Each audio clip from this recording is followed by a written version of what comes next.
মুসলিম উম্মার মাঝে এই যে বিভক্তি চলছে, আপনি বিভক্তিটাকে দূর করে একটা জায়গায় নিয়ে আসার চেষ্টা করেন। কিভাবে করবেন? নতুন একটা দল খুলতে হবে না।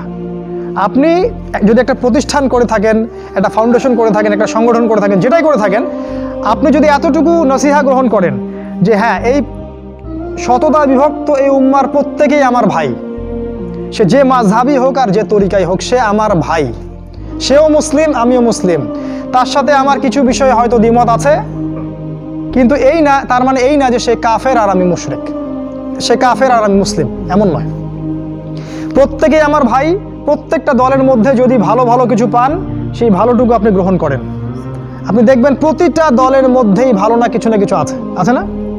নাকি নাই, সবই খারাপ? প্রত্যেকটা ইসলামপন্থী দলের মধ্যেই ভালো কিছু না কিছু অবশ্যই আছে। সেই ভালোটাকে আপনি নিয়ে নেন, ব্যাস হয়ে গেল। আর প্রতিটা ইসলামপন্থী দলের মধ্যে দেখবেন কিছু না কিছু বিতর্কিত বিষয় আছেই। নাকি সব 100% পারফেক্ট? আছেই। ওগুলোকে আপনি ছেড়ে দেন, দিয়ে আপনি সবাইকে নিয়ে বসার চেষ্টা করেন। যেটাই করবেন সবাইকে নিয়ে করার চেষ্টা করেন। হ্যাঁ, এখানে মতবিরোধপূর্ণ যে মাসআলাগুলো আছে, এখানে আপনি উদারতা প্রদর্শন করুন। ফিকহের ব্যাপারে উদারতা প্রদর্শন করুন, আকীদার ব্যাপারে আপনি স্ট্রং থাকেন, ব্যাস। এভাবে আপনি উম্মার মধ্যে একটা ঐক্য আনতে পারবেন ইনশাআল্লাহ।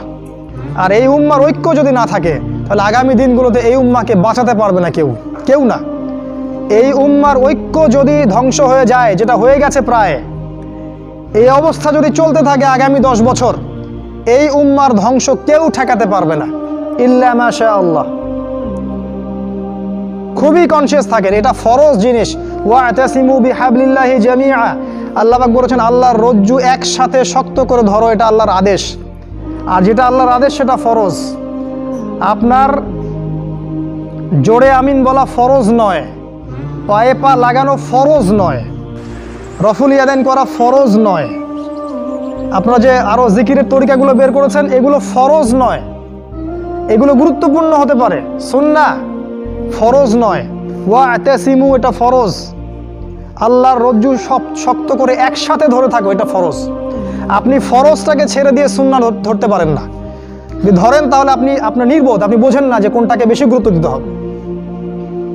অতএব উম্মার ঐক্যের জন্য কাজ করুন। যারা ঐক্যের জন্য কাজ করছে ওদেরকে সহযোগিতা করুন। আপনার সময় থাকলে সময় দেন, মেধা থাকলে মেধা দেন, অর্থ থাকলে অর্থ দেন, অথবা দোয়া করে সহযোগিতা করেন। যেভাবে পারেন আপনি তাদেরকে সহযোগিতা করেন।